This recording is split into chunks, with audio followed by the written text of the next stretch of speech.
Lawrence Podesta will become the Gibraltar International Bank's CEO. Mr. Podesta is currently the Chief Operating Officer at the private bank Lombard Odier, Gibraltar. He'll be joined by Derek Sané, who'll take the post of Chief Operating Officer at the Gibraltar International Bank. Mr. Sané's current position is Head of Personnel and Premier Banking at Barclays in Gibraltar. Barclays has welcomed the appointment. The Minister for Financial Services, Albert Isola, says the two men are both outstanding talents with almost 80 years of experience between them. The appointments come into effect as from the 2nd of May. Also this week, there were serious incursions into British Gibraltar territorial waters by Guardia Civil vessels on Tuesday morning. Although it appeared that there was no direct interference with bunkering operations, the Civil Guard launch, Rio Bernesga, stopped beside a bunker vessel on the northern part of the rock and appeared to take footage. It then moved south, doing the same next to a merchant vessel that was taking bunkers, and repeated this next to another further south. As Rio Bernesga left Gibraltar waters, a second Civil Guard launch entered through the east side and circled other bunkering vessels. Warnings were read out by the Royal Navy and diplomatic complaints have been issued. And we'll be back with more of this week's stories after the break.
Welcome back. Gibraltar this week formed part of the 1 billion Rising for Justice campaign, which this year focuses on justice for survivors of gender violence and sexual assault.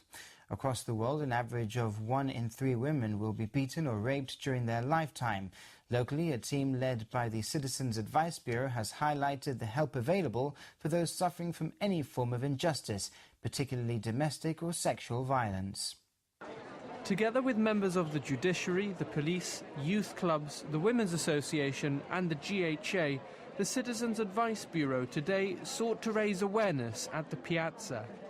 They're inviting victims of violence to break free by speaking about their problems. But how prevalent is domestic violence in Gibraltar? It is a problem. It is a problem. It's not a question of, in comparison maybe to a global issue, it's not as, the violence that's suffered here are not sort of in the scale that you would get globally, but they are violences and they are domestic violences and they are happening in Gib, and we have to deal with those that are happening here. One of the things that we need to work on is the collection of statistical data. Because this isn't something that's been looked at in the past, there is no cohesive way of collecting this data. So we need to. This is one of the things that I've been working on for the last couple of months, because it's a question of collecting information, because not everybody who is a victim of domestic violence may report the matter to the police, but they may go to either social services, the Citizen Advice Bureau, or the halfway house for help. So it means that we have different agencies with different kinds of statistics which don't necessarily correlate. So what I'm trying to do is come up with a database that actually sort of speaks to each other, and we can get a true idea of what is happening in Gibraltar.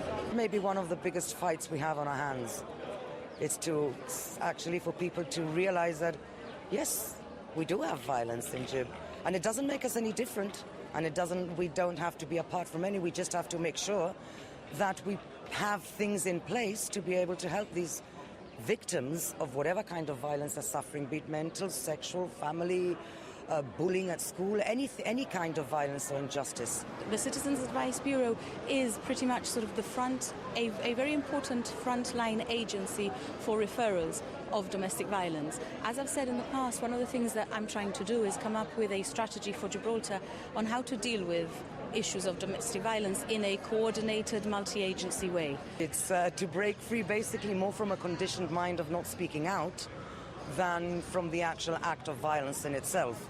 The Citizens Advice Bureau, because of the number of inquiries and that they receive, then become a referral agency for other agencies such as social services. So it's important that today they have sort of taken the lead role in raising awareness on this kind of initiative.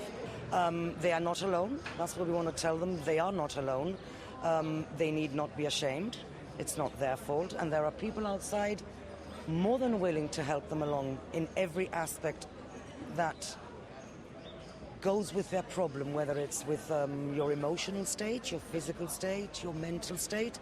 There are people out there where a lot of people willing to help and willing to take justice to where it needs to go. What we have to ensure is that justice is done and that the resources are available. By implementing this new strategy that I've referred to, hopefully it will give us a sort of a cohesive approach to the problem so that victims of domestic violence feel supported, and importantly that we deal with perpetrators as well, because we need to look at it not only, of course, to support victims once the problem arises, but we also need to make sure that we prevent these things happening, and that we do through education, through information and through awareness, and working with all the relevant parties. CAB is here to help. CAB is help at hand. And from there, we can work our way into providing the victim with all the help and resources that are available in Gibraltar. What we're going to do is we are devising a strategy group to deal with these issues of domestic violence. So it's a forum that will formally be meeting up quite soon, because all the groups have been discussing this with me individually, and so that we are ready to be able to work together now and meet formally as a group, as the strategy group, to be able to together develop and work on a strategy for Gibraltar. Domestic violence and abuse can happen to anyone, yet the problem is often overlooked or excused or maybe denied. Noticing and acknowledging the signs of an abusive relationship could be the first step to ending it. The Citizens Advice Bureau is your first port of call if you want to talk things through. The government says it's fantastic news that the Royal Caribbean's Anthem of the Seas will be calling at Gibraltar next year. The new vessel, currently in construction, will become the largest cruise ship ever to call at the Rock, with 5,000 passengers and a further 2,000 crew. Tourism Minister Neil Gosser says this sends out an important message to the industry and supports the government's work in making Gibraltar's port the most attractive in the Mediterranean. Divina Barbara spoke to him. When we came into government, we realised that we had to solidify and, in some cases, establish close personal relationships. In the first year, we were able to increase calls by, I think it was 7.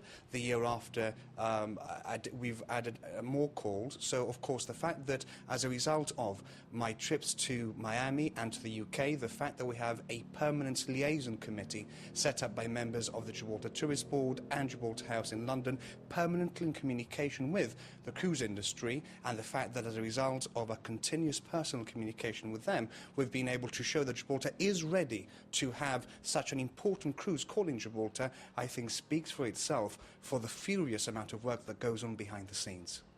Well, cruising is obviously a competitive market, but what type of signal does the news that the Anthem will be calling here in Gibraltar actually send out? It is incredibly competitive. Gibraltar, because of its geographical location, competes with Malaga and other Spanish ports. And of course, whereas we have made the Gibraltar port the most attractive proposition in the Mediterranean in the way that we can, by terms of discounts, passenger fees, etc., we also have to take into account the fact that, for example, Malaga, due to its geographical size, can offer a wider variety of shore excursions than we can. So we had to look at the Gibraltar model, how it compares and contrasts to competing ports, and make our port the most competitive in the Mediterranean. And what about the issue of handling with regards to the number of passengers, 5,000 plus the crew? Is this an area that you're confident you'll be able to deliver on?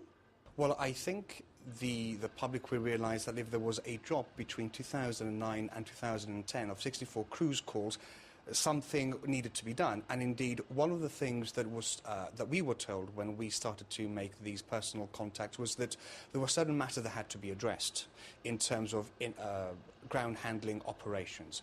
I've already informed the ground handlers that I will be expecting to meet with them shortly to be able to, in the first place, rejoice in the wonderful news, but also to make sure that those matters that have been brought to our attention and which has already been imparted to them during the course of various meetings that we've had in the past, does not happen again. And as I said before, when the 5,000 passengers do disembark in Gibraltar, they have an excellent experience, and I have no doubt that Gibraltar is perfectly geared up to do it, but we've got to make sure that it does happen.